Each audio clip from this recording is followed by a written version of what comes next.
Okay, so I think we can get started. Hey, Sierra, welcome. Welcome, everybody. We're going to get started as we usually do with Dhammapalooza with some chanting.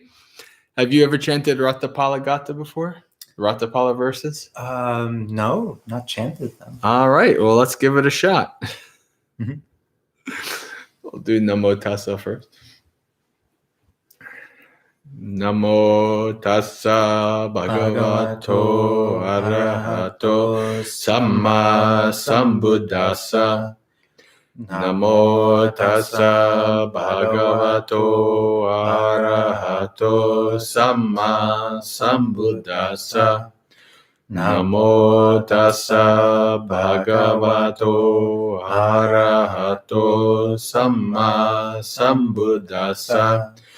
Passami loke sadhane manuse ladana vitang nadadanti moha luddha dhanang sanichayang karonti biyova kame abhipattayanti raja pasaiha pataving vijitva Sasagarantang mahang avasanto orang samudassa atita rupo parang samudassa papahita raja cha anye cha bahu manussa avita tanha maranang upenti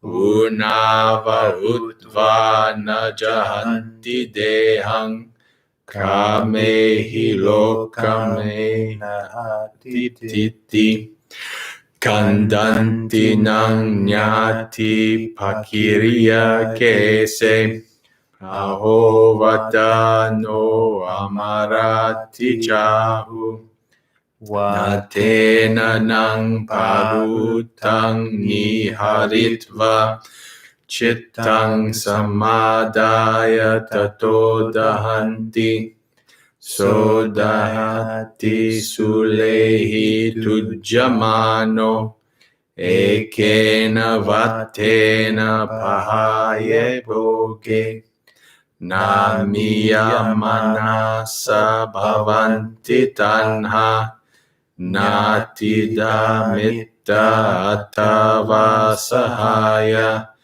tadayaka tasadhanang haranti sato panagacchati yena kamma namiyamanang dhammang aveti kinchi Buddha cha dara cha dhanang cha ratam Nagdigang ayung labati dhyahena Na chapi vittena jarang vihanti Apanghidang jivitang ahudira Asasantang viparinama dhammang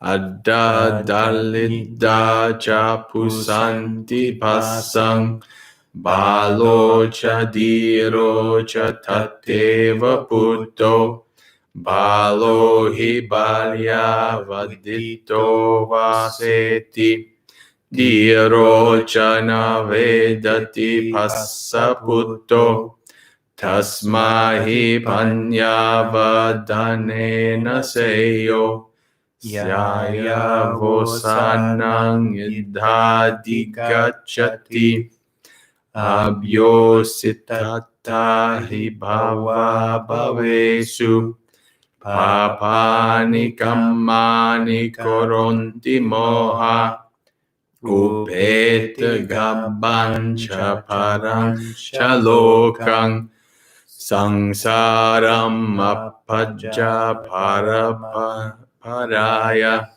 Tasappapanyo abhisaddanahoto Upete gabbancha parancha lokang choro yata saddimukhe gahito sakamana hanyati papadammo evang pajjapecha paramiloke sakamana haranti papadammo kamahi chitra cha madhura manorama virupa rupena matenti chittang adivang kama gune sudisva tasmahang pabbajito miraja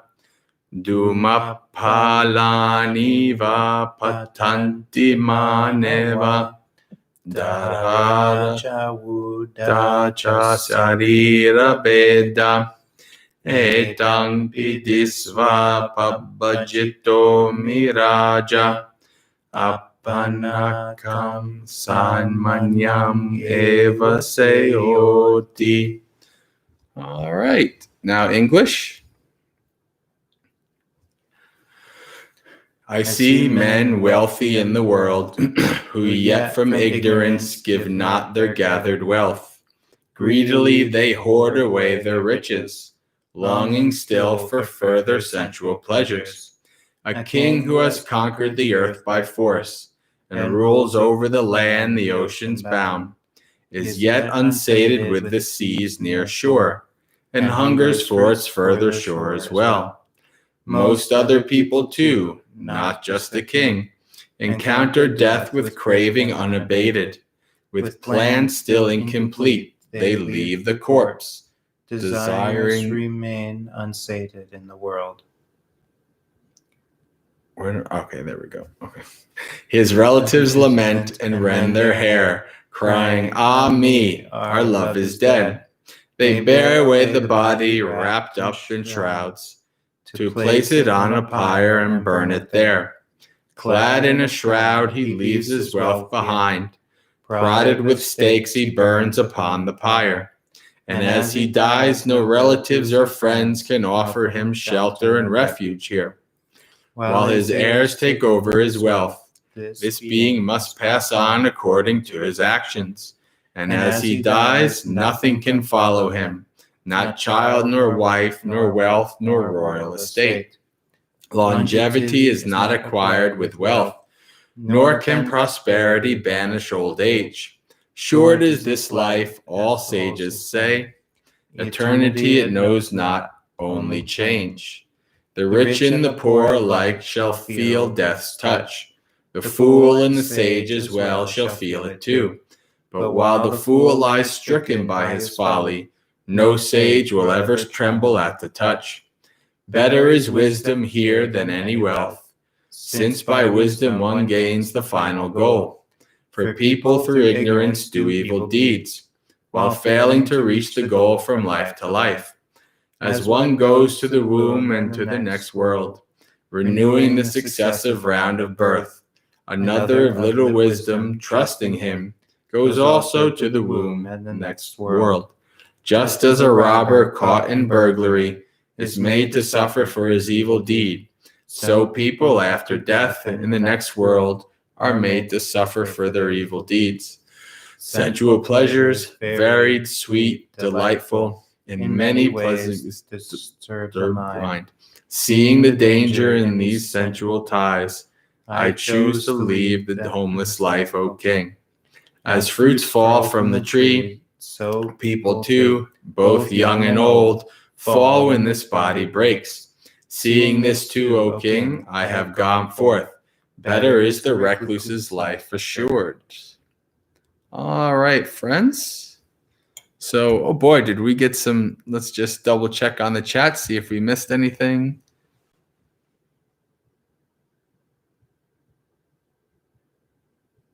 All right, no, it looks like we did. We have a quorum, yes. Well, technically, we don't have a monastic quorum. You need 4 monastics for that, but we have a Dhammapalooza quorum. How about that? Hey, there's our Kiwi friend, Gray from New Zealand. Welcome. All right. Okay. So the chant that we just did, Ratthapala. Ratthapala is pretty famous in the Suttas in Vinaya because he was the way his story goes, as far as I know, and I'll let Bhante fill in anything holes that I may have. But what I remember from the story is that he was a young man who heard the Buddha speak, or who heard the Dhamma, and he wanted to become a monastic. And so by that point, you needed the parents' permission to become a monastic, because what had happened was, it's really funny in the Vinaya, you see the beginnings, like, so the Buddha in the first towns that he was at, so many young men wanted to become monastics that the people actually got angry and they said the Buddha was the stealer of our next generation, right? The Buddha was stealing all our young men to become monastics. So at that point, the Buddha made the rule about, hey, you have to have your parents' permission. Now, keep in mind, this is not about being a minor, right? Because you can't be a full bhikkhu until you're 20 years old. So this is literally about having your parents' permission, even if you're 40, right? When I became ordained at 37, I still had my parents wrote a note to Bhante Ji to give me permission to become a monk, right? So then Ratthapala, of course, wanted to become a monk. And his parents were like, no. He's like, you're our only son. You got to take over the farm. You got to take over the family. When you're done, we need your help, out in the farm and all these kind of things. And so Ratthapala, eventually, basically what he did was he did a hunger strike. He sat down in his house and he says, until you give me permission to become a monk, I will not eat. I will not do anything. I will stay right here until I die. Right? And then, so the parents were like, come on, don't be silly. Enjoy sensual pleasures. Help us out. Get married, have a good life, all these kind of things. And he says, no, I will not. And so eventually, like, they even called the Ratthapala's friends to come, and Ratthapala, wouldn't listen to his friends either. And so the friends made a very good point to the parents. The friends said, if you let Ratthapala become a monk, you can at least see him and he can visit and you can give dana to him. But if you don't, then he'll die and you won't see him again. And so the parents were like, yeah, I think that's actually pretty good. So then they gave permission for Ratthapala to go forward.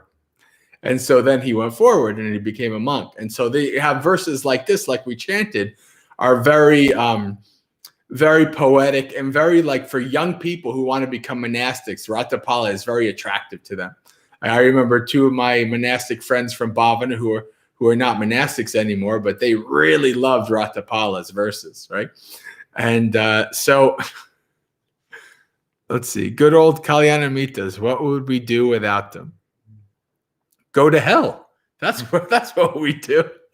We wouldn't practice the Dhamma.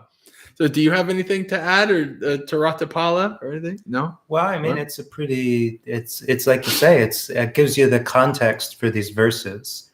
So in the Ratthapala Sutta, I think it's Majjhima Nikaya 54, if I remember. Ratthapala returns to his home country. He didn't visit for the first 14 years. He was off, like, practicing and trying to attain Nibbana. And when he actually attained it, he went back to visit, because he's like, okay, my parents are thick. This is not going to be quick. I'm going to have to be ready to really go toe to toe with them. And there are a couple instances where he has to kind of deal with his father, who's pretty aversive character. But he goes back to visit and kind of has a spat with his family, and he goes off to stay in the woods. But the local king hears, and he had heard the story of this wealthy youth who had left to become a monastic, and it really inspired the king of all people. And so when the king found that this young man had come back, he goes out, he kind of cancels his plans and goes out to meet him in at the root of a tree. And he asks him all about it. Like, you were young, you were wealthy. Why would you leave the world? Why would you become a monastic? And so Ratthapala's verses all kind of point at how things are unstable in the world. And for a young person to see that is great, because it's a bit easier for an older person to be kind of jaded and say, oh yeah, we're all gonna die, it's all pointless, because they've already tried to do it. But for a young person to kind of set it aside and say, I could pursue that, but it's going to end in the same destination. It's like his verses really have that power of, you know, there's no quarter anywhere. It's like the whole world is swept away. Mm-hmm. Yeah, and you see that in the suttas. It's one thing, like if you've been around, if you were raised in a religion, you might see this as well. The Buddha talks about how typically people wait until they're older to do spiritual practice, right? Because they're closer to death, it starts to loom. They start to think more about it more, and then they have the urgency to pray to God or to do some spiritual practice. Right. But he says it's very rare that a young person does it. Right. And so he encourages people to start when they're young to practice. And it's funny because, like, you know, growing up Catholic, you know, I was always to church every Sunday with my parents and all that kind of stuff. But mostly what I saw in church was old people. And then talking to Buddhist people, like mostly the people who go to the temple are old people. Mm-hmm.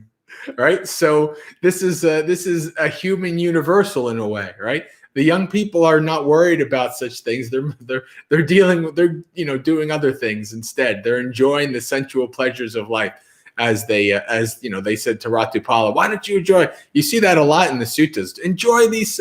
Become a monk when you're older. Have fun now.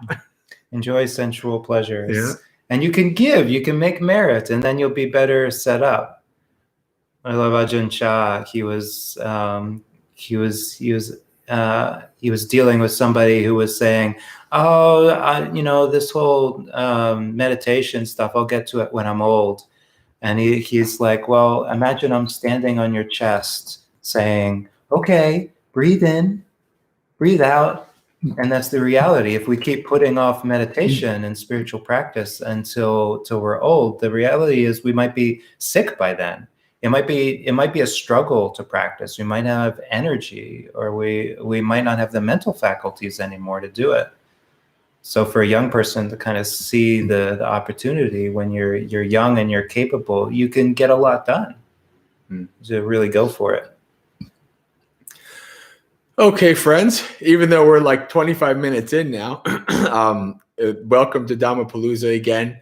I'm going to say the typical, as I always say, I like to, we started out, we have a topic and we can roll with that. But if you have any questions that you'd like to ask either of us, if you have any topics you'd like us to talk about Buddhism, monasticism, meditation, etc., you can type that out in the chat.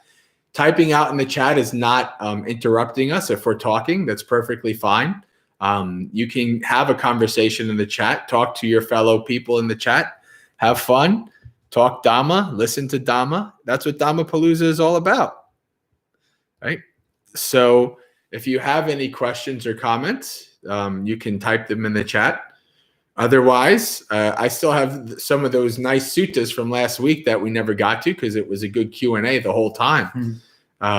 So we'll hold off on the chat, see if anybody types anything. And if not, we'll go into some sutta readings. Now, see, this is interesting about YouTube because this says 10 people here, and you can never know the actual number because, like, I will have, when I do my morning sessions, it'll say like one person, but 4 people will say hello in the chat. Yeah. So you just looked at the participants, and Sierra wasn't in the list. Exactly. There's only 2 people. Oh, now Sierra's in the list. Now Amy Christine is in the list as well. Chris. Well, see, that's different. So you can never know what is exactly the reality here. But I see we have some questions.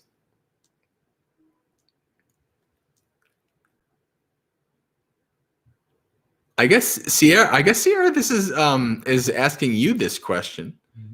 Maybe, yeah, it's past tense. How did your practice support you during times of chronic illness?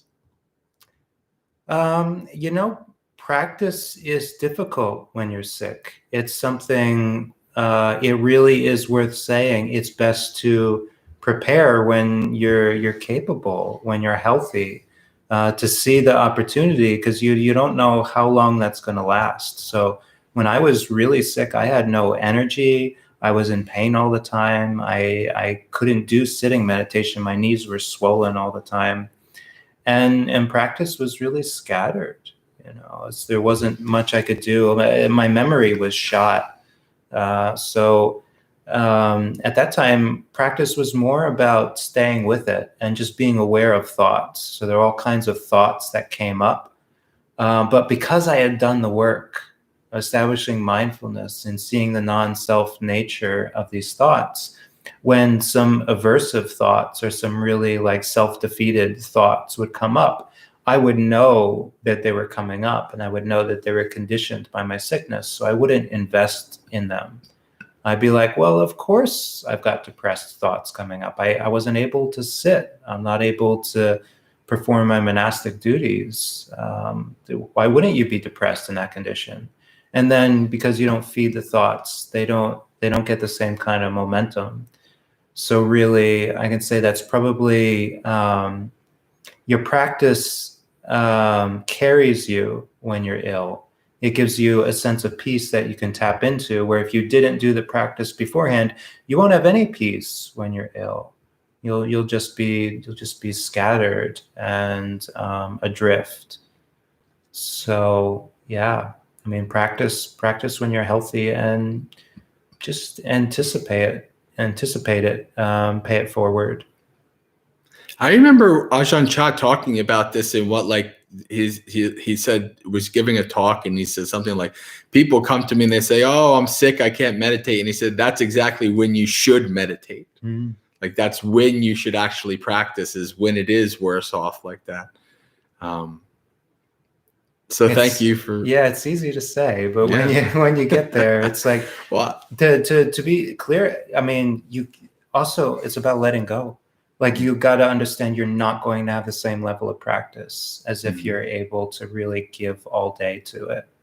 So sometimes what carries you through is that you're satisfied that you've at least got thoughts of practice at that time. And it's like you've got a sense of why you are practicing. Well, it also depends on what you're practicing as well. I mean, maybe the chronic stuff will be hard for you to do, like anapanasati, but it could be also very beneficial for satipatthana. Or compassion, yeah, actually. Exactly. I mean, I grew a lot through the experience. All right. So Chris, with his usual interesting self, has come up with some mathematical formulas for us to. Dear Venerables, sirs, can you both discuss the theoretical, probably, quote in parentheses, probably real, Buddhist mathematical equation of S equals PXR, aka suffering equals pain times resistance? So I guess I'm assuming what you're talking about is the amount of suffering is equal to the amount of resistance to pain. So basically, like, what you're trying to say is pain is inevitable, but suffering is optional. And the more we kind of feed into that optional suffering, the more dukkha we have. Is that what you're trying to say? I don't know. What do you think, Bhante? I think I've heard that equation before. But since you went the math route, the first thing my mind says is like, so if pain was 0, does that mean suffering would be 0? No, I don't think that's the way it works. You can't really. So you've got to understand that pain is always going to be there. So like the pain, the dukkha of conditioned existence. So pain is always at the very least a 1 in that equation. And then, your resistance, it's pretty straightforward. Like, suffering is a mental experience. So the resistance is how you could describe that second dart of the mental response to your pain. Sure. And Adriana chimes in with, that is so strange. All right, Chris. Well done, my friend. Gray is saying, thanks for sharing. I live with cerebral palsy, so helpful. Yeah. You'd be surprised how many people in our community have something going on that's pretty chronic. It is a topic that actually comes up fairly regularly because we have people who are suffering through, with chronic things. I usually point them to either Bhikkhu Bodhi or some other things because I've never really had anything that's chronic, so I can't really speak from experience. But thankfully, Bhante is here to talk about that.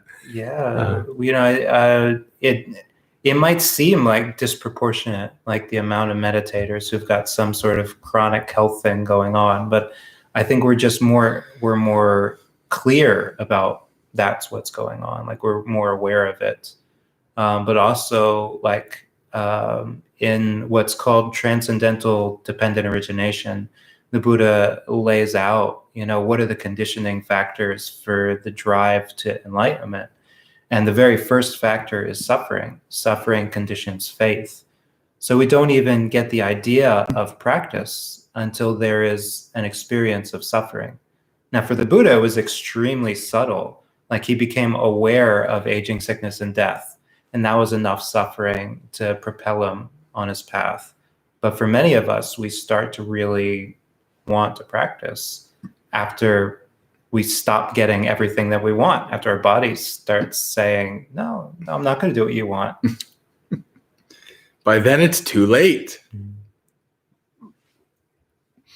Chris says that equation is from Shinzen Young. Yeah, he's an old guy. He's an old Zen guy. I've seen some stuff of his over the years, like videos and things like that. He's giving online retreats. I just talked to somebody who had just finished an online session with him. Apparently there were a lot of people there.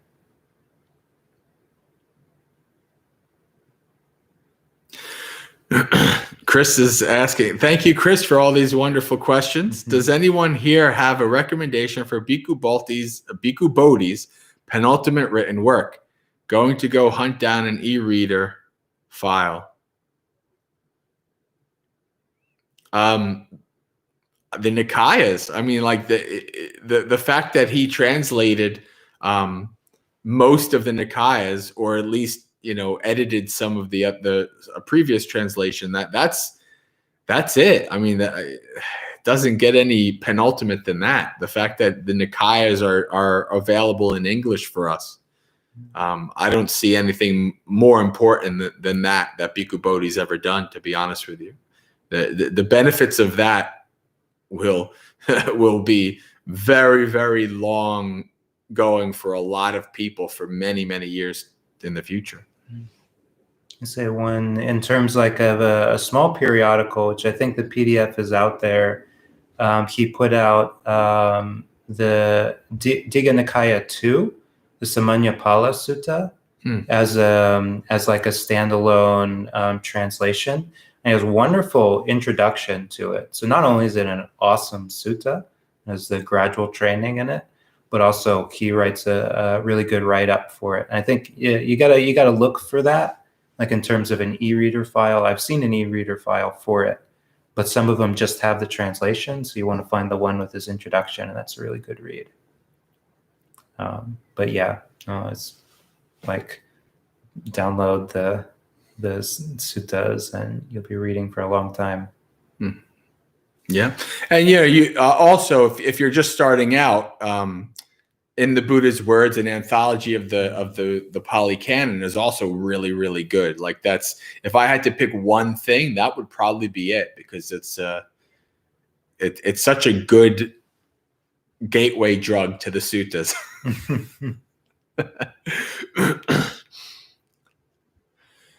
So Gray says suffering conditions faith. Love it. Yeah. I mean, Sierra says illness has definitely shoved the lesson of impermanence in my face. It really pushed me to get on the path. I'm grateful for that. It's one thing. It's also, it's also important that you actually see it around you as well. Like, for instance, I mean, good karma, good genes, blind luck, whatever. I've never so much as broken a bone. I mean, even when I was almost 400 pounds, I was still actually healthy, which is still mind-boggling to me. But but I've seen so much of it around me, family and friends and all kinds of things, that you actually can learn from that too. It might not be as prevalent or as prominent as it directly happening to you, but it's amazing what you can, if you see the divine messengers around you, which is what I talk about all the time. If you see the divine messengers around you, you can learn from that. You could also learn from the divine messengers that hit you directly. Reed says he's got to get up early because he's an old man and he needs not. Good night, Reed. Reed has been Reed had the vaccine and he's had a rough week or so. So he's hopefully he's doing better.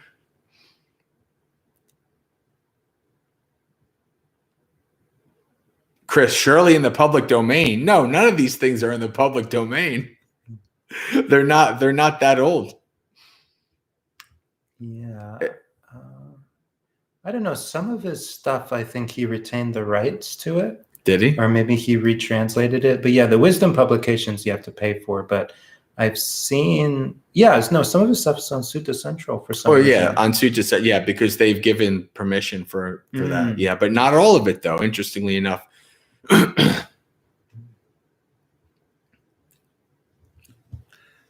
Okay, I got scared that BB had died. Penultimate work. Yeah, no, his translations don't seem to be getting better. I'll just throw that out there. Like, I love the Majjhima translation, and the footnotes to that are like good. They're like really good and insightful. And he's gotten to a point where he's way more focused on the Chinese canon right now. Mm-hmm. And you kind of see his footnotes are not as well-rounded. He's just kind of extracting what the commentaries say, and the commentary is kind of blah. Well, even if you're a well-practiced monk, when you get old enough, things start to fall apart. I mean, look, Bhante G's 92. Bhikkhu Bodhi's, I think, 80 something or more. Even if you're a well-known monk, when you get old, things start to deteriorate. Your faculties, you don't have the same energy and all that kind of stuff. That's just the way it is. And sure, yeah, any one of these days in this year, we could find out, hey, Bhante G has died, Bhikkhu Bodhi has died, who knows? Bhante J has died, who knows? They got through 2020. Yeah.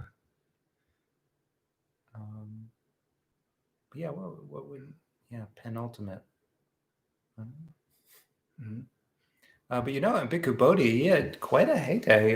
He was the director or the manager of the BPS, the Buddhist Publication Society in Kandy, Sri Lanka. Yeah. So his name is on a lot of stuff. And now that is in the public domain. In Sri Lanka, he's basically the only Western monk that the Sri Lankans trust his translation. I've been through this. A lot of the Sri Lankan monks don't like Bhante Sujato's translation. They don't trust him. They don't, why? Because he didn't spend 30 years living in Sri Lanka studying Pali like Bhikkhu Bodhi did. So they will say, Bhikkhu Bodhi, that's the one. If you want an English translation, that's the one.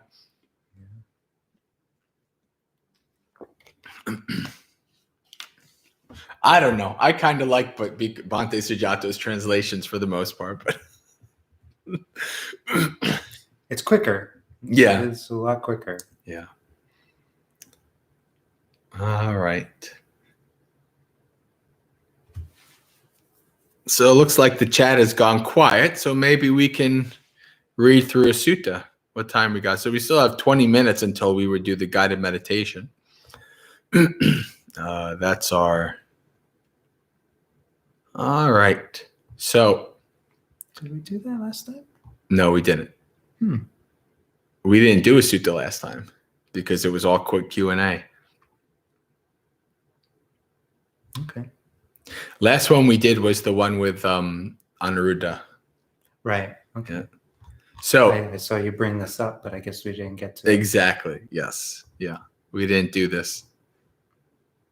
Oh, Adriana has a quick question. What's the question, Adriana? No problem. Questions are good. Just trying to avoid that sutta. Yeah. Mālunkyāputta is waiting for you.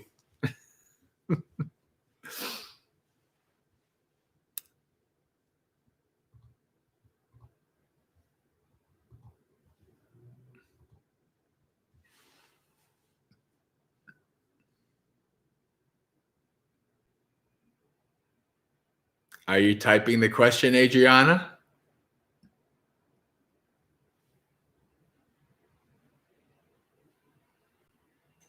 So you never quite know with YouTube. No. You could be sitting here staring at the screen for a little while and Yeah, on the Discord we can see it, but on YouTube, there we go. Can you read it? Can you see it? Yeah. But okay, so Adriana says, but when dealing with chronic illness, sickness, how can we find the balance between rest and practice? As you said, it can be quite difficult to practice when sick, but I also see that it is the most important time to practice. So sometimes I feel I overexert myself. Yeah. Really find out what you're capable of. Like find out what you can do consistently. But also some of it is like it's like mowing a lawn. If you're in a place where you get a lot of rain, then you kind of wait for a break in the clouds to mow the lawn. And you're kind of watching for it. And you're gauging like, okay, there's some sun. It looks like it's going to last for a little bit. And you go out and you mow. It's like your practice. You might have to weather a few storms and just wait for the sun to come out. And when it does, though, you take advantage of those opportunities. But otherwise, set up like things like, I mean, give yourself a break. Still practice, but give yourself a break. Like if you're in a lot of bodily pain, you can do your sitting in a chair, but still do your sitting. Like set up 20 or 25 minutes. Still try to meditate. You may be reading a sutta lying in your bed, but at least you're reading a sutta, something like that. Mm-hmm. And don't underestimate walking meditation. Walking meditation is good. Sierra loves the question. And Brian makes a comment. The rest can be the practice. Mindfulness of your body, compassion for yourself. Yeah.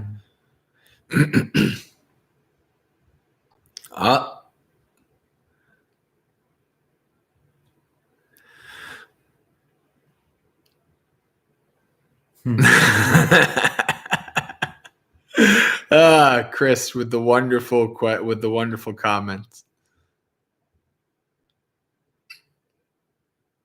One thing I did notice, I was watching a live stream, and I noticed that after the live stream is done, like you actually can set the live chat to have timestamps, so you can actually see what time it is that the person, it actually kind of syncs up, which is nice if you're watching it in a replay.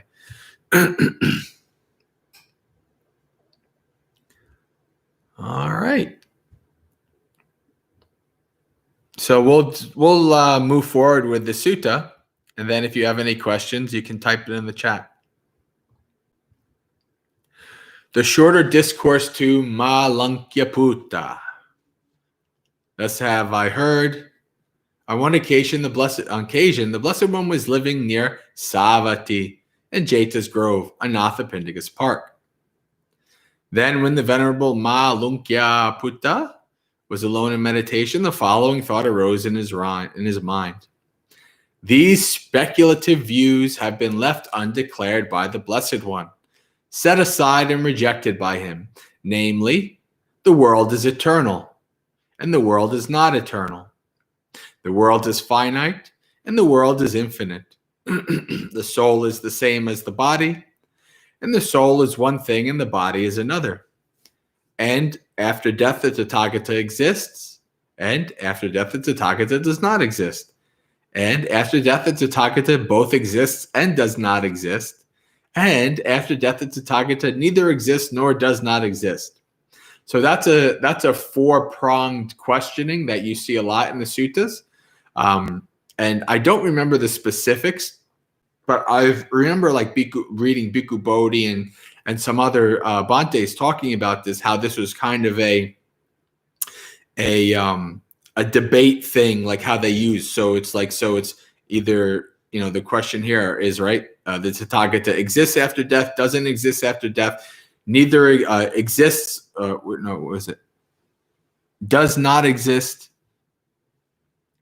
No, I'm confused. Exists, doesn't exist, both exist. Both exist, or neither exist. Yeah, that's right. So this is actually a framework that's very common, and can be kind of confusing. Which means, so how does somebody neither exist nor not exist?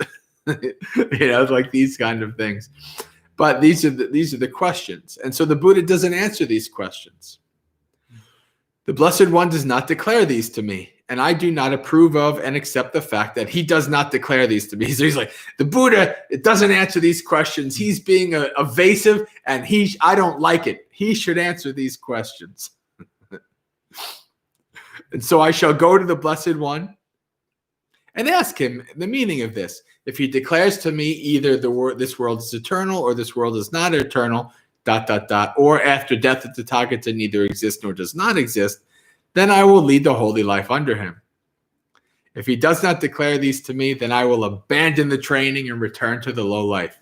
So here we have a monk who's become disenchanted that the Buddha won't answer all these questions. That if you've heard us talk enough, you know that the Buddha says that these are not conducive to the holy life. They're not really worthy of questioning. So he doesn't question them.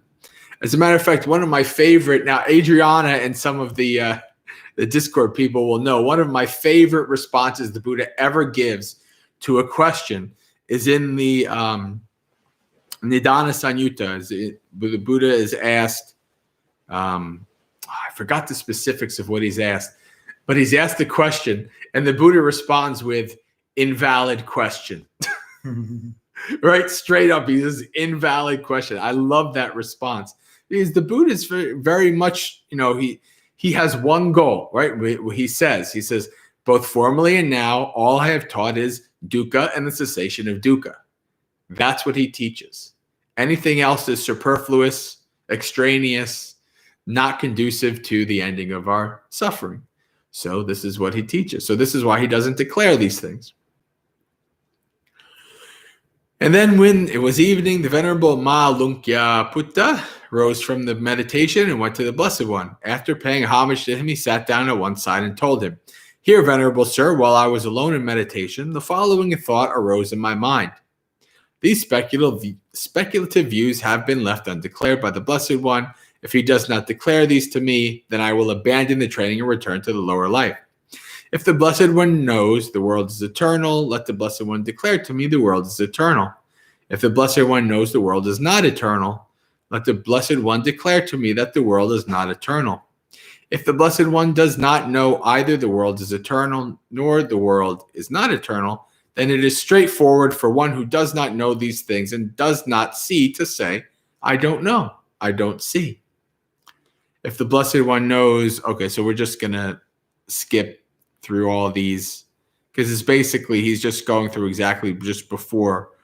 So basically he's saying, like, if you know these things, you should say, and if you don't know these things, you should say, I don't know. So basically he's saying you should answer this one way or another, right?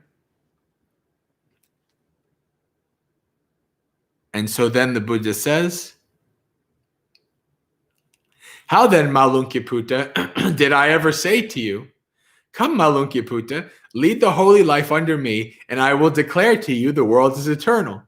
Or after death the Tathagata neither exists nor does not exist. So the Buddha is saying, well, did I ever say, come be a monk and I'll tell you these things? No, Venerable Sir. Did you ever tell me, I will lead the holy life under the Blessed One, and the Blessed One will declare to me, the world is eternal, ... etc. No, Venerable Sir. That being so, misguided man, who are you and what are you abandoning?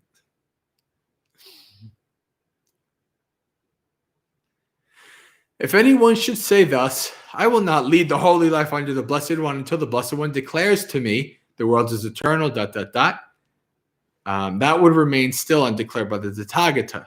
Now see, there's a very famous simile coming up. You'll be familiar with this. That would remain in the Tathagata, and meanwhile, that person would die. So basically, the Buddha's like, you're not going to get an answer from me, and you're going to die. Suppose, Mālunkyāputta, a man were wounded by an arrow, thickly smeared with poison, and his friends and companions and his kinsmen and relatives bought a surgeon to treat him. The man would say, I will not let that surgeon pull out this arrow until I know whether the man who wounded me was a noble or a Brahmin, or a merchant or a worker. And he would say, I will not let the surgeon pull out this arrow until I know the name of and clan of the person who wounded me, until I know whether the person wounded me was tall or short or middle height, until I know whether the person who wounded me was dark or brown or golden skin, until I know whether the man who wounded me lived in such a village or town or a city, until I know whether the bow that wounded me was a long bow or a crossbow, you get the gist yet? Until I know whether the bowstring that wounded me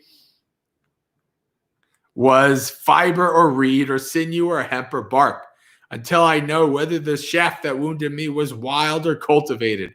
Until I know whether that kind of feathers the shaft that wounded me was fitted, whether those of a vulture or a heron or a hawk or a peacock or a stork. Until I know with what kind of sinew the shaft that wounded me was bound. Whether that of an ox or a buffalo or a deer or a monkey, until I know what kind of arrowhead it was that this wounded me, whether spiked or razor tipped, or curved or barbed, or calf-toothed or lancet shaped. All this would still not be known to that man, and meanwhile he would die. So too, Mālunkyāputta, if anyone would say to me, would anyone would say thus, I will not lead the holy life until the Blessed One, under the Blessed One, until the Blessed One declares these things, that would still remain undeclared by the Tathagata, and meanwhile the person would die. Do you have any comments on this, Bhante, so far, this sutta? It just occurred to me an interesting juxtaposition with Ratthapala, who laid down on the floor and said, give me permission to go forth, or I'm just going to waste away and die. And the Buddha is saying, you could even throw a tantrum and lay down on the floor and say, I'm not going to get up until you declare these things. And still, you would die before the Tathagata declared these, because it's just not beneficial. Yeah. So this is where, if people say, is there humor in the suttas? Oh yeah, there's plenty of it. Does the Buddha have a personality in the suttas? Yes, you can see it quite clearly in these kind of things, right? There's lots of examples of these kind of things. Actually, maybe that would be a funny topic. I made a whole thing about funny things that I've going through the suttas. I've collected it, the whole where the Buddha wonders if the monks are like fishermen at a fish market. Who is making this eternal racket? All right. Okay, so moving forward. Mālunkyāputta, if there is the view the world is eternal, the holy life cannot be lived, and if there is the view the world is not eternal, the holy life cannot be lived, whether there is the view the world is eternal or the view the world is not eternal, there is birth, there is aging, there is death. Buddha's pointing right directly to the source. Whether all these things matter doesn't matter, because there is birth, there is aging, there is death. The practical, pragmatic Buddha is coming out. There is sorrow, lamentation, pain, grief, and despair, the destruction of which I prescribe here and now. If there is the view, the world is finite, the world is infinite. The soul is the same as the body. Okay, I'm just going to, we know these already. After the death of the Tathagata exists. We're towards the end here.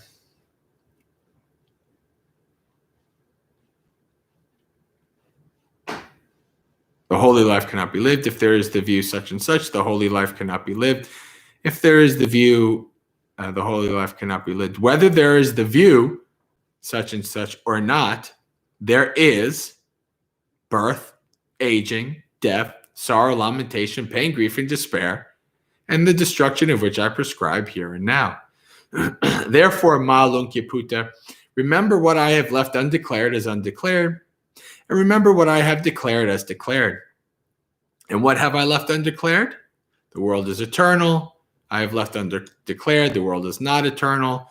The world is finite. The world is infinite. The soul is the same as the body. The soul is the one thing and the body is the other. After death, the Tathagata does not exist, etc. So he's like, I've left all of these undeclared. Why have I left that undeclared? Because it is unbeneficial. It does not belong to the fundamentals of the holy life. It does not lead to disenchantment, to dispassion, to cessation, to peace, to direct knowledge, to enlightenment, to nibbana. That is why I have left undeclared. And what have I declared? This is dukkha, I have declared. This is the origin of dukkha, I have declared. This is the cessation of dukkha, I have declared. This is the way leading to the cessation of dukkha, I have declared.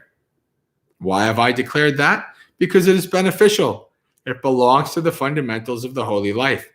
It leads to disenchantment, to dispassion, to cessation, to peace, to direct knowledge, to enlightenment, to nibbana. That is why I've declared it. Therefore, Mālunkyāputta, remember what I have left undeclared as undeclared. Remember what I have declared as declared. That is what the Blessed One said. The Venerable Mālunkyāputta was satisfied and delighted in the Blessed One's words. All right. Very, very wonderful here. Very good sutta. We have some comments. John says, makes me think of the Sing Sapa Sutta 2, SN 5631. These questions are not important to the path. Chris says, my father once told me about the Buddha's humor when talking about his life as an ascetic regarding eating one jujube fruit a day. Do either of you know about that one? Can explain more. I don't know. I wonder. There's one tiny instance of humor where the Buddha was recounting the austerities that he did as a bodhisattva, and he was recounting it to Ananda. And at the time, both of them, they were born on the same day, so they're both like 80 years old. And the Buddha is saying, I remember practicing austerity such that I was only eating 1 grain of rice a day.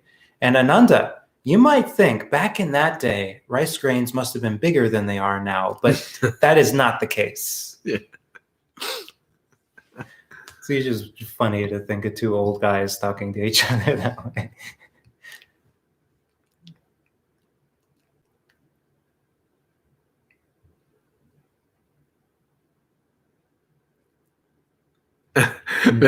Adriana says, this is great because at first I was with Mālunkyāputta, like, why won't the Buddha answer these? After the arrow similes, I get it now. Yeah, the very famous simile of the arrow. Could you imagine that? Somebody needs to make that into like an animated thing. Like just like, no, what is the how is the grain of the arrow that pierced me? What is this? From what country was this made, and where did the bow come from, and all that? It's comical, but it really just shows you how silly the Buddha is. It seems comical because it's showing us how absurd we are when we think of these kind of things. Yeah. And you know what it's pointing to? It's pointing to that capacity we have to miss the whole point Like the Buddha talked about all the different levels of existence, and there's all the different like states of mind. And then people get in there and like, well, how many mind moments are in a Cetasika or something like that? And they get into all this nitpicky little stuff, and they're totally missing that this is for, getting the arrow out. Mm-hmm. He's basically saying you don't even need to know like what the arrow is. Just get it out. It's poison. Yeah. One of my favorite suttas to talk about, and when talking about this, is the sutta Darkness. I don't remember exactly where it is, but if I was first attracted to the sutta because it sounded to me like the Buddha was talking about black holes, and I got really excited. It's like, whoa, he's talking about these, cool places in space, right? But then like 3 years later, it like dawned on me, like, duh, like I actually get what the Buddha's trying to say here. And so he says, bhikkhus, there is a intergalactic darkness where the sun and the moon do not shine, and such, right? He's explaining like this place that's so dark in the universe. And the monastics are like, wow, Bhante, this is amazing. And so then he says, but there is something even darker. And the monastics are like, oh my God, like, totally blown away. What is darker than this? And the Buddha says, greed, hatred, and delusion in the mind. Wow. Right? It's like, you're like, oh. So the Buddha is like taking this example of something that's in the universe and saying, there's something that's worse. There's something that's much darker. And you see, he does that.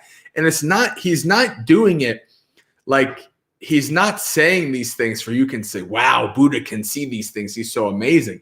What he's doing is he's using this as an example to point it towards something that's more important to the practice. Right? It's a very, very important thing so the Buddha is always talking. The goal is always towards the practice, always towards, the ending of your suffering.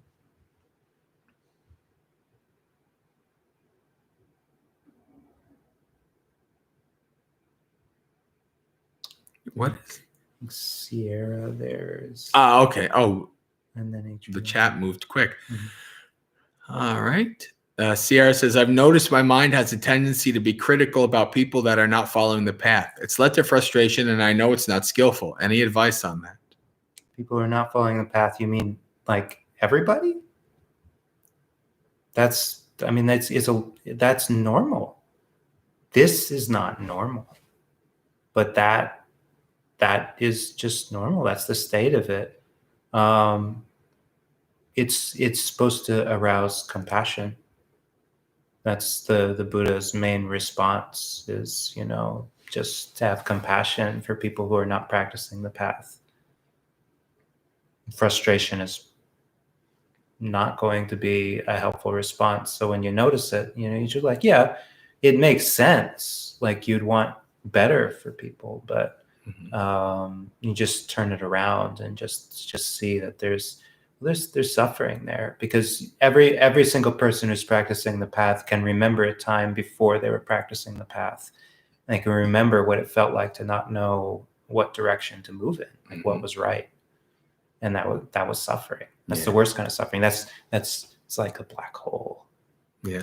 Well, to point, I was actually going to say about turning it around. It's kind of like you have to like pay attention to your own mind. Like you're literally causing yourself suffering, worrying about other people's path. Right? I have a tendency to be critical about people that are not following the path. Reflect on how much of a waste of a time that is in your own mind. Right? Like what is that accomplishing? Right? Is it building up lots of like kind of like anxiety and agitation in your own mind? Do you have any control over what other people do? We barely have control over what we do, right? As individuals, right? So to me, that's a very good, and I remember this. I remember, especially in my early days, having this kind of like self-righteousness, like judging people, and even like, when I became even a new monk, like looking at other monks and like kind of judging them and kind of like, wait a second, the rules say such, all these kind of things. So we as newbies, we kind of do that. And I think it's a way of kind of understanding, like as we're like developing an understanding of the intersection between the ideal and the reality of things, right? But in general, I would say reflect on how, why are you causing suffering in your own mind over other people, right? Is there really a reason for it? So people are not following the path. People are doing what people do. It's just the way it is. This is you're getting a glimpse into samsara, right? So this is why the Buddha says, do not focus on what other people have done and not done, but what you have done and not done, right? Because that's where the benefit is. That's where the practicality is. That's the only thing you're going to be able to do, right? Not worried about what other people have done or not done. What have I not done? And that's a very good balancing. Like I will notice that the microsecond that my mind becomes hypocritical at all, judgmental at all, another part of my mind says, looks at me and says, really? Really? And then all kinds of things start, coming up like, well, you did this and you did that and you did this. You have room to talk? Not really, right? So that's actually a very good counteraction to that, right? Now, of course, you don't want to go the total opposite of that is that your mind is always like that all the time. And all you're doing is judging yourself and criticizing yourself, which is not good. But that is a good counteraction to that mind of like, where you kind of get this like self-righteousness, like, oh, these people that how can they not see the Dhamma? How can they not practice right? And then you're like, oh, wait, why don't I just practice? Why am I wasting time worrying about this? What's the point of this? It makes me think of Chris's equation. Yeah, it was pain times resistance equals suffering. Well, you switch that up a bit. Delusion times judgment equals suffering. So there are people who are totally deluded, and yet they don't resist it at all, and they don't suffer as much. So yeah, we don't have to suffer over the delusion in the world. We don't have to resist it, and just see it and understand that that's the choice we could make. That's actually how we pull out that poison arrow. The judgment is painful, and it's a double-edged sword. Yeah. It's as easily as we use it on others, we tend to use it on ourselves. So Adriana has a wonderful comment. The Buddha totally made me feel dumb in that sutta, but in the best way possible. I love it. Chris talking about how he struggled with that as well. What helped me immensely is seeing how judgment ruins a person. I think we covered that, yeah. Yeah.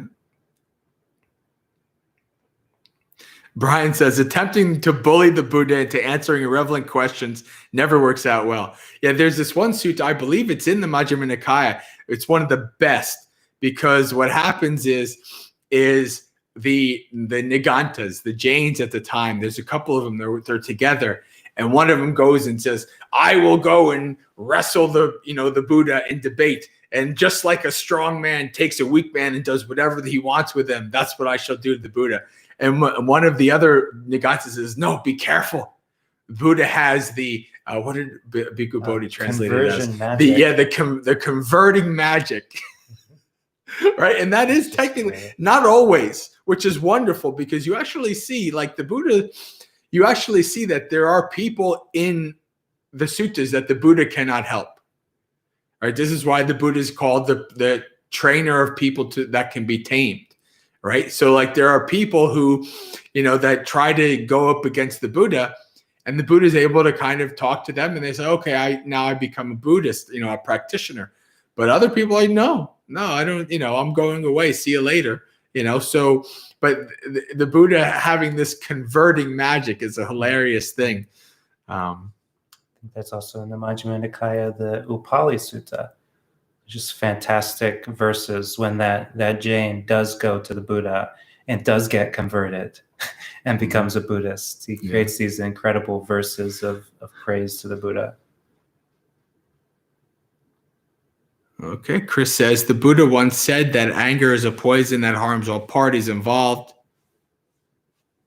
and is the one emotion that really approves of killing. Yeah. Sierra says, such a waste of time. So many things we do is a waste of time, but that's how we are. It's important. Like Bante and Chris and several people were pointing to the fact that when you start out, this comes up and you notice yourself judging everyone. And I like to think that practice doesn't create these conditions. Like we don't start judging people because we're shown the Dhamma. Practice reveals these conditions. So really, we've been judging everyone and everything all around us our entire life. And then we start to get in a community, we start being mindful, we start paying attention, and we realize we're doing it. So it seems like, oh no, I've become a meditator, and suddenly I'm just like so judgmental. The reality is we're just aware of how judgmental we are, and that's the first step to kind of pulling it apart. You're like, oh, look at this thing I'm doing all the time. And Brandon actually has a very good, like basically fits in exactly what you were just talking about. How do you learn of your own delusions if you aren't aware of them?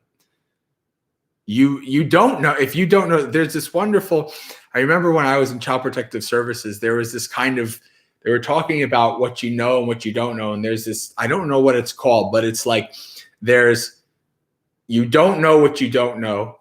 You know what you don't know.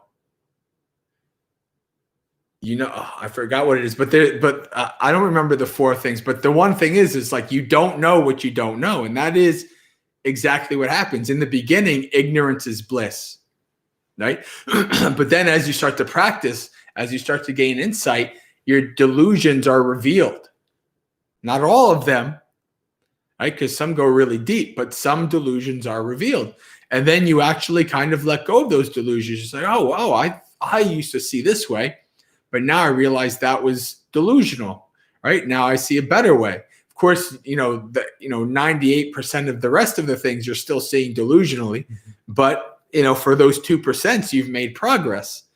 And so the more what my experience has been after practicing, doing practice for 15 years is the more you develop your insight, the more you realize how deep your delusion actually goes. Like that's been you think like you're making progress, but actually you're starting to realize like how much delusion and ignorance you actually have. And then you start to think, at least me, I'm starting to think, this is what they mean by this is going to take lifetimes. Right? It goes really, really, really deep. And so you just don't know. You can only work with what you know. You can only work with the delusion that you know. And if you start to see that you're deluded in certain areas, then you can work with that. You can investigate that. You can apply your wisdom to that. And that's what you can do. And the rest of, you won't know the rest of your delusion until it comes up. And then you can work with it. Bhante? Yeah, just a dramatic example of what you just said is with the Venerable Anuruddha. So he was a non-returner. He was really well developed in the path, but he was getting really frustrated, specifically with not knowing what was holding him back from being an arahant. And he goes to the Venerable Sariputta, and he's like, my mind is peaceful. I've got the divine eye. I've totally mastered it. I'm just trying and trying and trying, and I can't figure out what's preventing me from full liberation. And Sariputta is like, well, your attachment to the divine eye, that's attachment to greater sense existence, and your conceit that you're so far along in the path is conceit, and your restlessness in continually trying things is restlessness. And the sort of punchline of all of that is these subtle fetters preventing arahantship were all there, but he was unaware of it because he was being those things. And it wasn't until they were kind of pointed out and fleshed out, and it was made clear to him that he's doing these, that these don't have to be there, that he can drop these things that are unnecessary, and that they are unnecessary. That's when he actually finally made the breakthrough.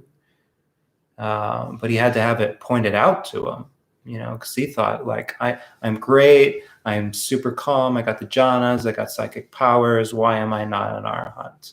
Well, listen to what you're saying, and then you'll figure out where delusion lies. And so Adriana says something that Adriana and I both say quite often. Adriana says, I totally feel like in a past life, I was one of the people who heard the Buddha give a discourse and was like, meh. I'm pretty sure that I was a monk. I was one of those monks that, like, you see in the sutras at the time of the Buddha that screwed up everything. And like, did it because, like, I could have became awakened at the time of the Buddha, but now here I am 2,600 years ago. At least I have another chance. But sometimes I do feel like I was one of those like thick-headed monks at the time of the Buddha that just didn't get it. Such is the way. Such is the way. There were tens of thousands, maybe hundreds of thousands of people who didn't get it. Yeah. So probably Adriana and I were probably hanging around the Buddha 2,600 years ago, and we're like, eh.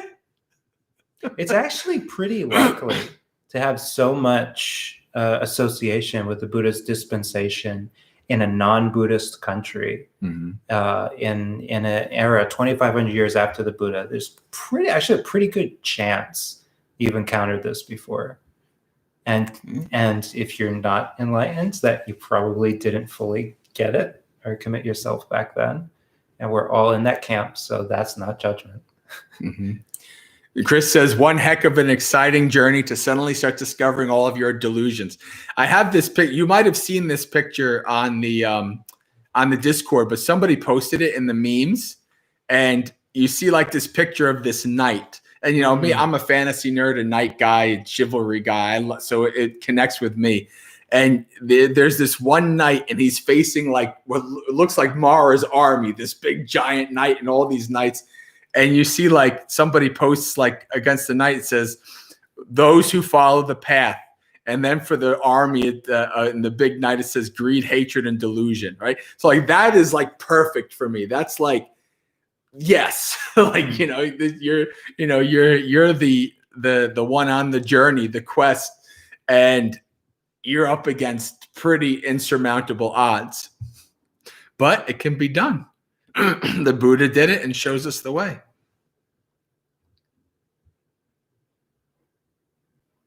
Sierra says, I think it's just becomes upsetting and sad to see close friends and family continually strive for things that won't make them happy. But you're right, waste of time. Got to focus on my own practice. You cannot. And this is another thing that's very common for people who start out, who are beginner Buddhists. I went through the same thing. You're like this, like, oh my God, this was so life-changing. I can't believe I've never seen this before. This is amazing. Everybody needs to know about it. This is so wonderful, right? And that is the person that everybody hates. Nobody wants to hear some, be converted by some, As a matter of fact, like 3-4 years ago, somebody made a funny video on YouTube, and it's like they came back from a Vipassana retreat, and all it is this person like talking about that, like to all like his friends and neighbors and relatives, and they're all kind of like, like they want to strangle him. And it's like basically like, don't be that person, right? So I mean, that's a very good kind of a positive intention. But what I've come to understand is like the best way to share the Dhamma with people is to be the Dhamma, is to live the Dhamma, is to become an avatar of it. An avatar is the personification of something. When you live something, people see it.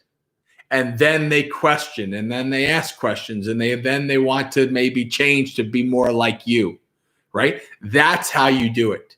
You don't do it by forcing people. You don't do it by sending people to, like in the old days, and we're going to send you to a re-education camp or this or that or whatever.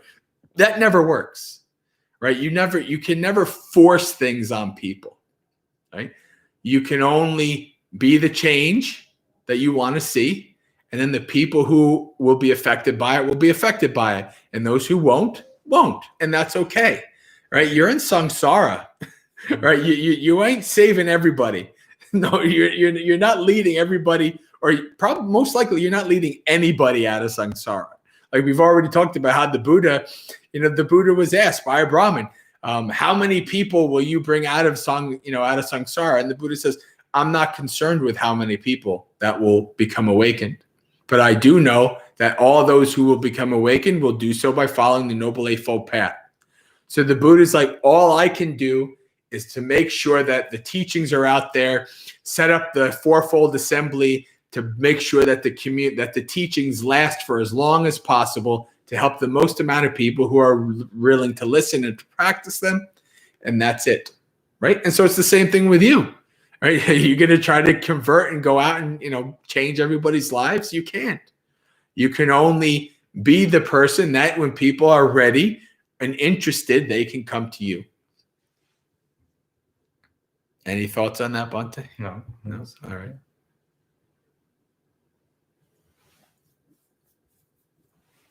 Let's see here.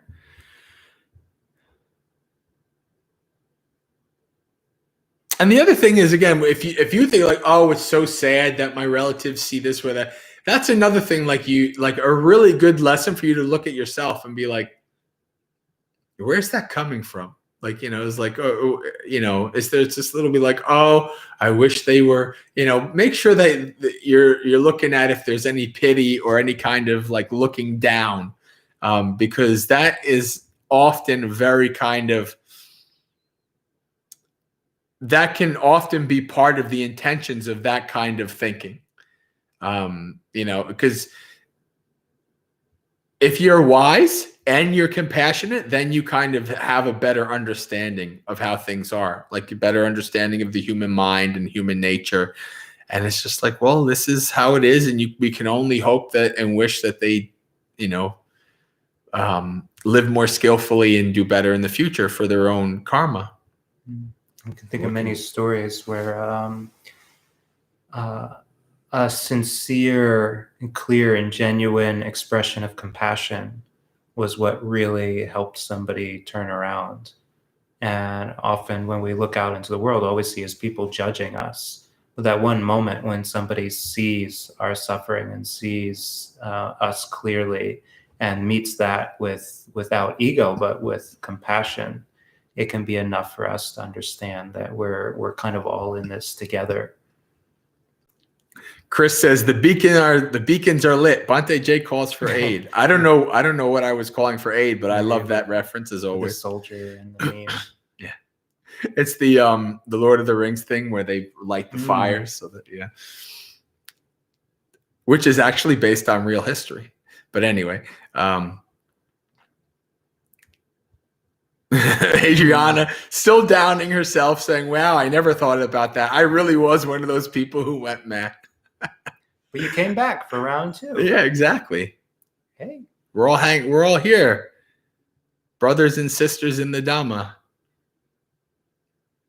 Josh says, "Is there a way to be reborn a Buddhist without being a stream mentor?" Absolutely. There's not necessarily a guarantee that you, as a stream mentor, the next life you'd be a Buddhist. I mean, you might be able to do some of the same practices, but again, it's like within 7 lifetimes. So, it depends. But yeah, even a non-returner has no guarantee. They go off to another universe, another form of existence. And Buddhas come and go. They have millions of years of a lifetime. But yeah, it's basically the Buddha talks about this. You develop affinity for the Dhamma any way that you can. And this is a conditioning factor. So you may not be able to choose what your next existence is going to be. But if you've planted some seeds, those can ripen in the next life regardless of what kind of mind states you get. Chris says that he remembers the video I was talking about. Sierra says, Yeah, I don't tell them much because I know they aren't interested. Yeah. Now, see, from my own example, my family knew I became a Buddhist, but I never once said a word to them. I never tried to show them anything. I never tried to do anything. Like my mom has asked, like in the past, like I actually have sat with my mom and my dad once or twice and showed them like an Ajahn Brahm video. But it wasn't that I wanted to show them that. It was just they kind of, because I always talked, I was like, oh, Ajahn Brahm, and I met Ajahn Brahm, and they're like, oh, okay, can I see a video? It was always, I lived with my family who were all Catholics in peace, in harmony, and I didn't overtly try to kind of be like, I'm a Buddhist and I'm gonna start making shrines everywhere and I'm gonna, bow in front of, there was no imposition on their lives because of me being a Buddhist, right? And so, that was a it didn't bring up any negativity or forcing or anything like that. And so if they had a question and they said, oh, what is this? Then I could say, okay, well, this is what this is. Here's a video. Let's watch a video. They're still Catholics. They're not meditators, but, again, like, of course, even you'd want, like, maybe you think, oh, my family, I hope my family's born in a good life and all these things, but their karma is their own. Right. Who knows where they'll be, where they came from. I don't know. I have no control over their karma. I only have control over mine, So now, of course, the Buddha does say that one of the things that a good child should do is to make sure that their parents are set up in a good way. And by meaning, like, if they're immoral people, to try to help them to become moral people. And my parents are good moral people, so, I'm not worried about that with them. It's not that they're not Buddhists, like, oh, I should make sure that they're Buddhists. No, they're good moral people. They follow their commandments and try to do their best and all that kind of stuff. So I don't have to worry about it. I don't have to worry about that. I'm not going to try to convert them or anything like that.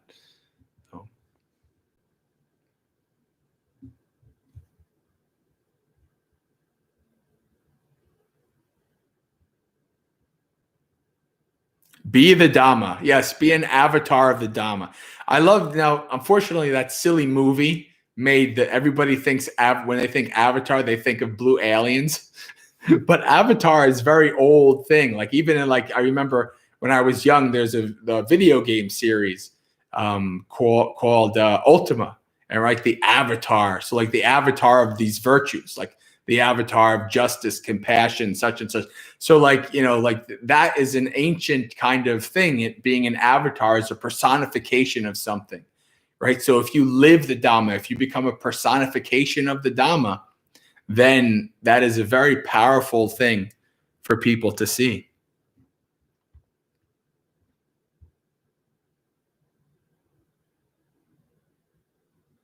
Chris says the only Dhamma he shares with non-Buddhist people is the mathematical equations.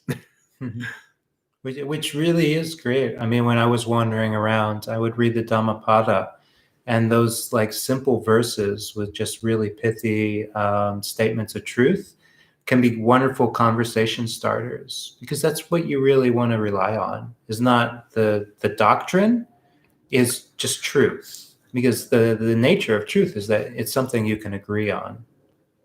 Did the stream end? Are you guys here? Hello?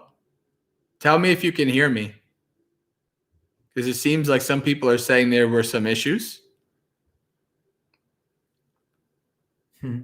No. Was there ever hey, good evening, Jen? Yeah, maybe it was just Adriana. Or maybe we just got behind on the questions and they thought we were lagging. Stream still rolling over here. Okay. Buddhist extremists in the news. Oh, there are Buddhist extremists. You just, it's just not worthy enough to be put in the news in America because it's not part of the geopolitics. It's not to dominate. That's a new one. Yeah, dominate. But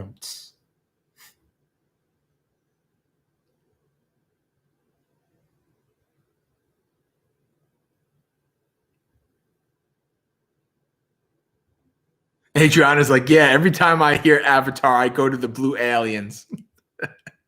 Those dang blue aliens. Such a violent movie. Ruining my word. All right. Y'all are still live. Haven't had any interruptions in the past hour. Very good. Okay, guys. It's we got a half hour left, and we haven't done our guided meditation. Wow, we have 16 people on here. So we should do some guided meditations for the last half hour. We got to have some meditation in our Dhamma. All right, we've done our Dhamma talks and we've read a sutta. We've done some chanting. We've had some Q&A, but we should do some meditation now. All right. Okay, friends. So,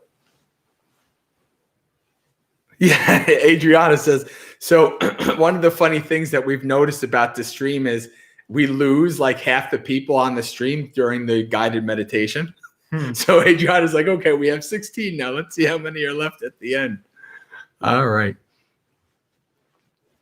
Okay. So set yourself in whatever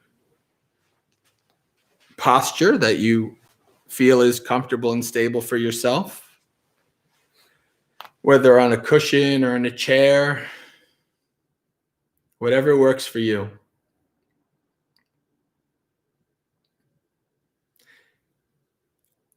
And when we start out our sitting meditation, it's always good to spend a little bit of time scanning through the body. We do this for two reasons. The first is to slowly bring our attention from the external to the internal. And the second is to set our bodies up in a comfortable and stable position that will allow us to sit for a period of time without pains. So you can begin by bringing your awareness to your feet. By bringing awareness, this means that bring your attention to whatever sensations, feeling that you can feel with your feet. Whether the bottom of the feet pressing against the floor, the top of the feet, if you're in a cushion with your legs crossed, whatever sensations you can feel there, bring your awareness to that.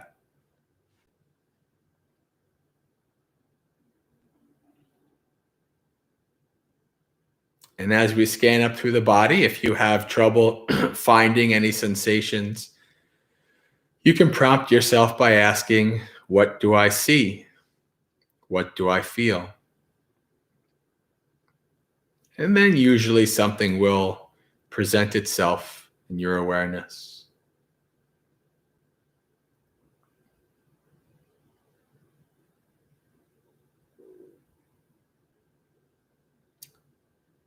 Bring your awareness up through your ankles, into your calves, slowly moving towards the knee.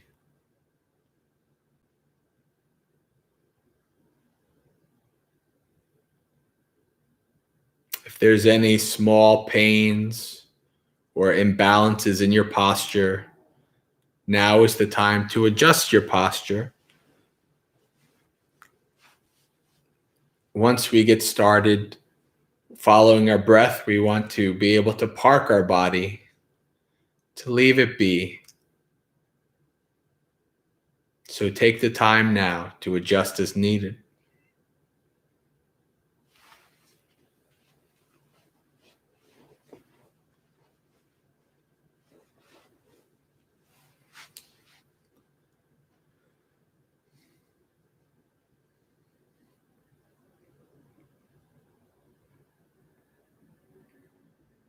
Bring their awareness up through the knees to the thighs.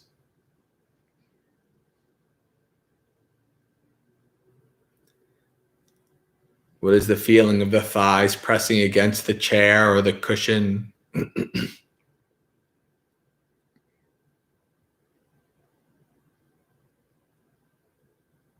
Maybe the feelings of your hip tendons stretching out.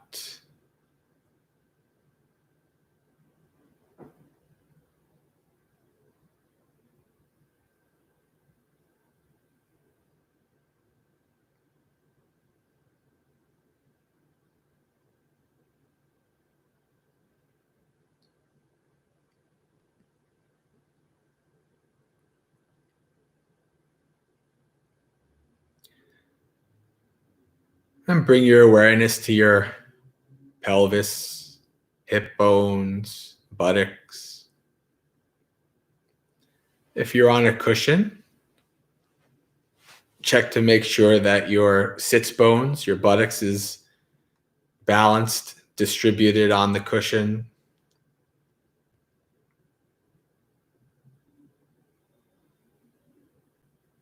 Check that the angle of your pelvis supports the upper body resting comfortably.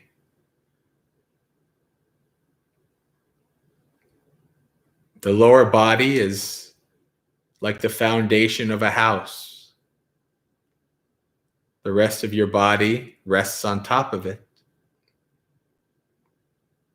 So it's very important to make sure that our lower body is set up in a stable and comfortable position. If we're able to do that, the rest of the body position flows naturally.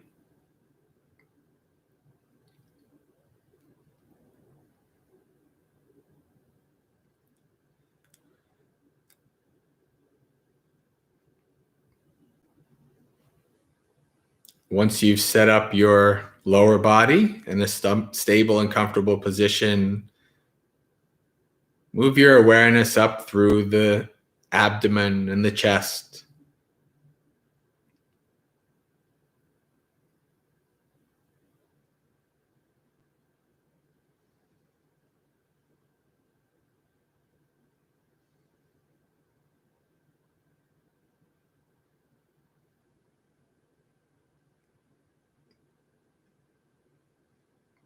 Check to see that the upper body is resting comfortably with the spine in its natural position.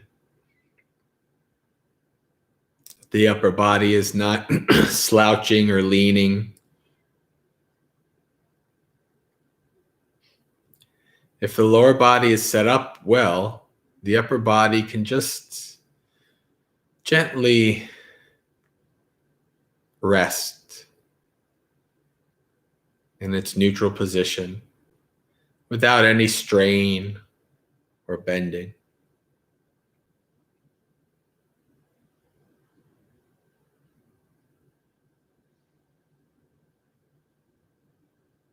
Bring your awareness up to your shoulders. Make sure your shoulders are hanging loosely, not scrunched up and tight.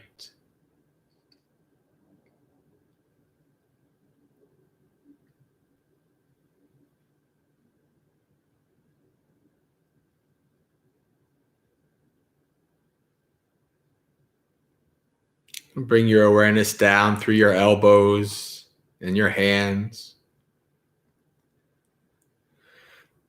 The placement of your elbows and hands also plays a role in the balance of your posture. So check to make sure that they're set up in a comfortable and stable position.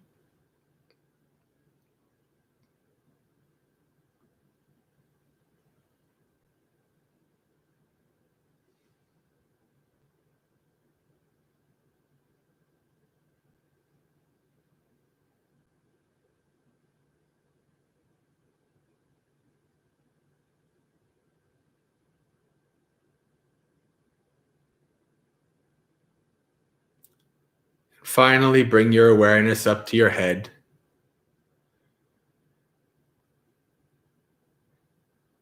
The head rests on the upper body, just as the upper body rests on the lower body. Check to make sure that the head is not slouching, leaning.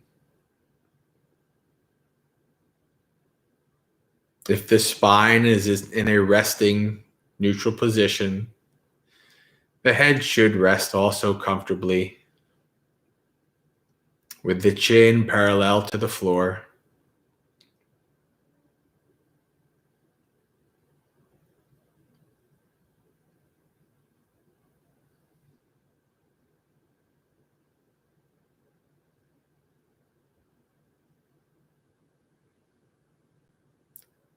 And once you are done setting your body up in a comfortable and stable position, let the body go and take 3 deep breaths.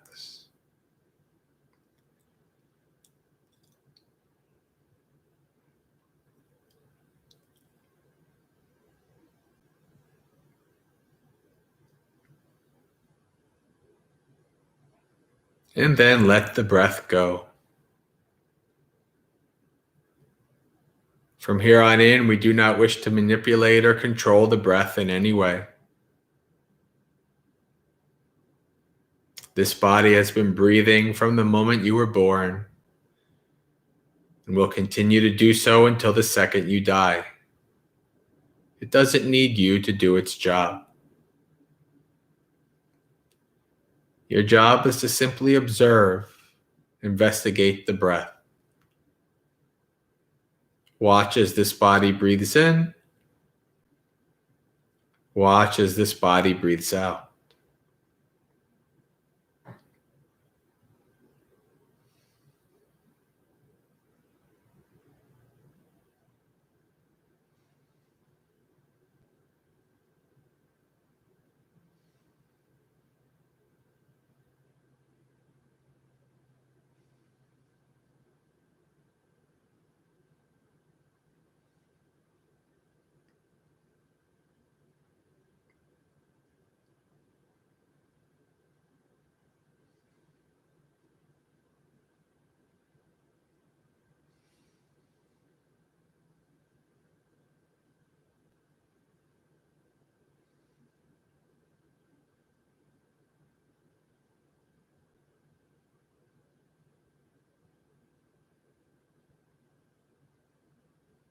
Friends, we come to our meditation with many responsibilities and burdens, worries and fears, family and friends, work and school, many things that will seek to come to our mind as we practice. For the time of this meditation and whenever you sit, practice laying down our burdens, letting go.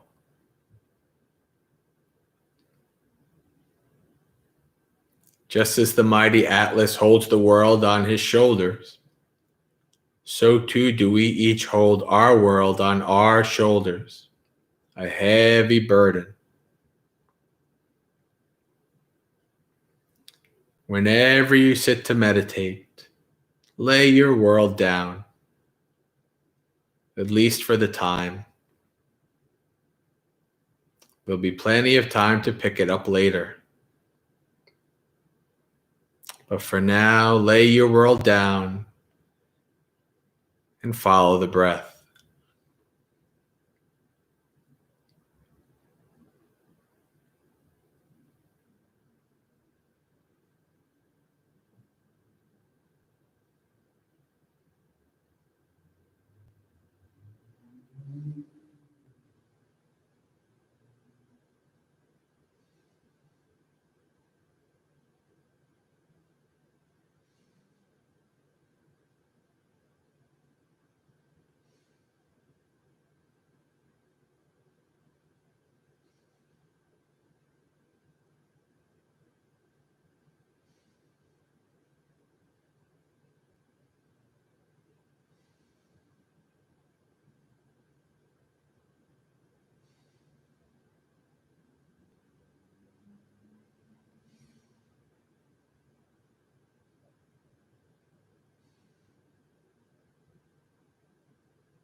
As you start to follow the breath, your mind will become distracted, bored.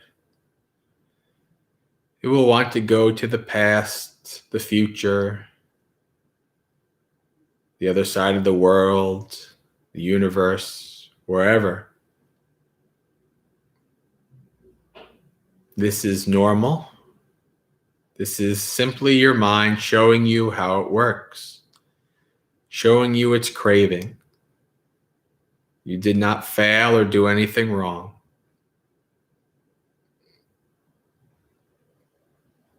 Whenever your mind gets distracted away from your objects, whenever you start to come back to some mindfulness that you've been distracted, first acknowledge that you have been distracted away.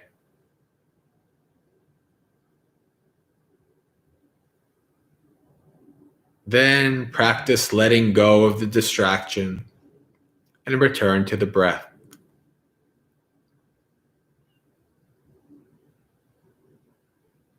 By practicing letting go, this means that we do not wish to get agitated and try to push it away, nor do we want to be too attached to it, to think more about it, to get wrapped up in it. We simply want to let it be, not give it any energy.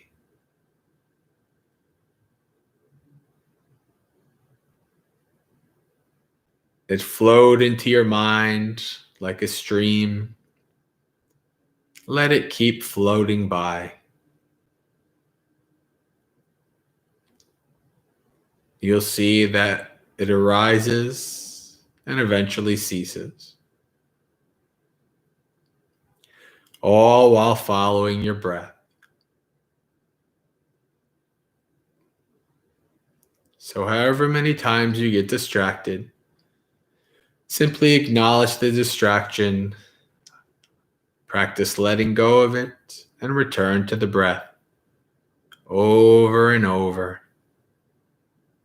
The breath is home. Whether we're paying attention to it or not, it's always there. So whenever you've been distracted away, come back home and follow the breath.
As you're following your breath and returning back from distractions, you may start to notice that you're getting distracted less, staying more on the breath. The mind is becoming more tranquil, peaceful. Check in with the state of your mind every once in a while. And as the mind becomes more tranquil, you may begin to notice further characteristics of the breath. How the breath is changing. Sometimes the breath is long and deep. Sometimes short and shallow. Expand your investigation of the breath to observe how it is changing and the various characteristics of the breath that you can see.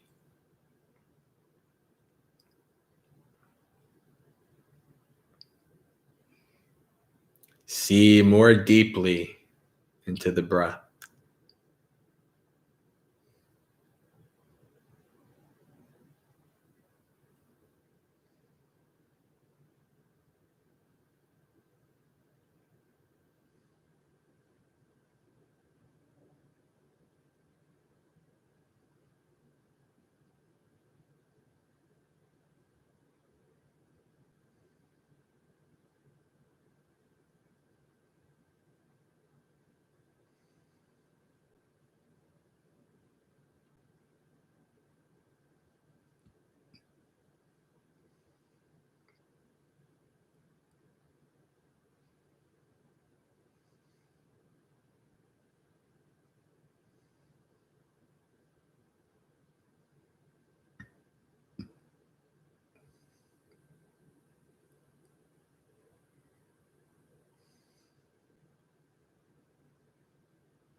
Okay, friends, slowly start to come out of the meditation, back to the external, the room that you're in, the live stream, slowly opening your eyes.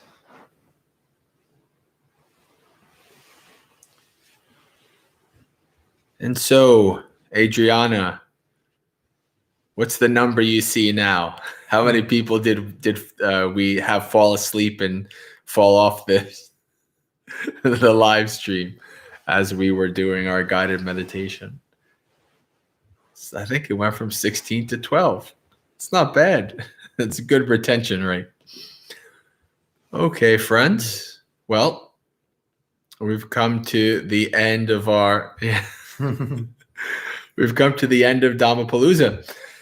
And I'd like to thank you, those of you who are brand new, just checking us out. Every Monday at 8 o'clock Eastern, we do Dhammapalooza. And Bhante Pamuto has just started doing a Zoom session on Wednesdays. Would you like to talk about that a little bit? Yeah, Wednesday, 7 to 9. You can find information. Will you put it out on Yeah, if you're on the Discord, we put out the link. And if not, you can send me an email, bigujayasara@gmail.com, or send Maggaseka an email.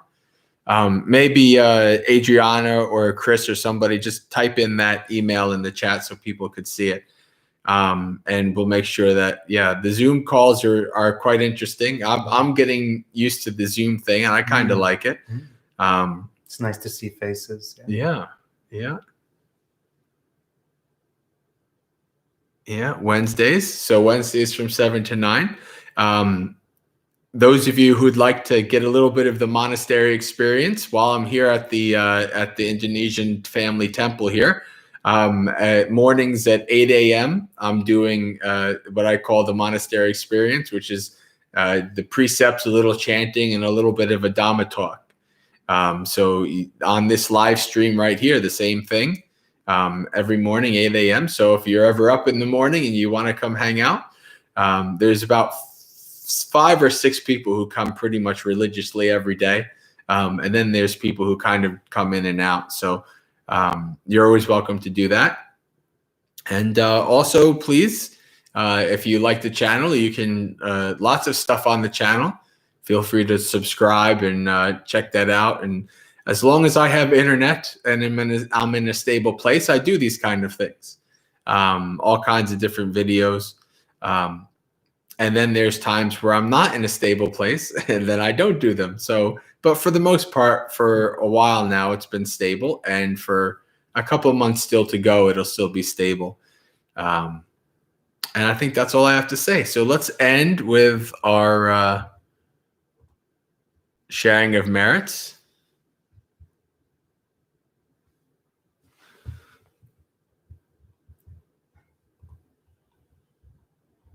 Oh, I did the reverse way. I tried to make it bigger for you, but whoa, wow, I've never seen that before.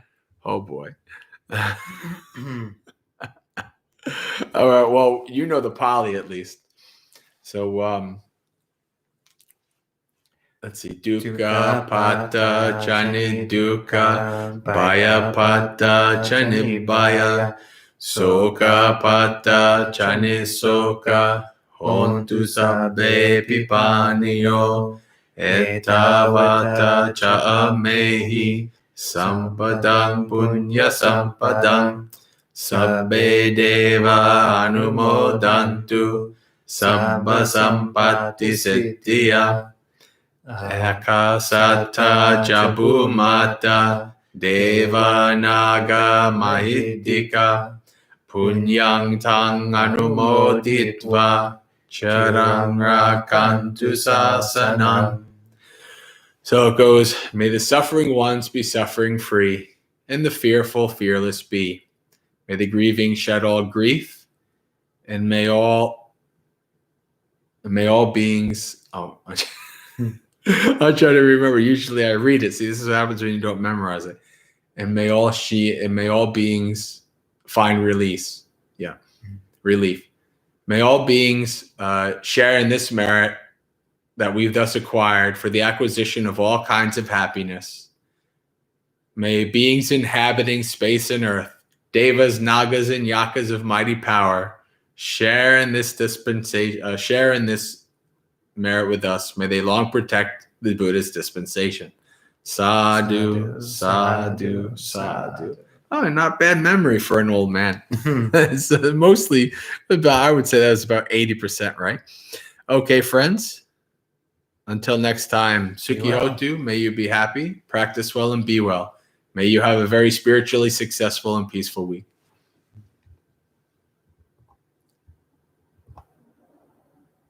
Perfect way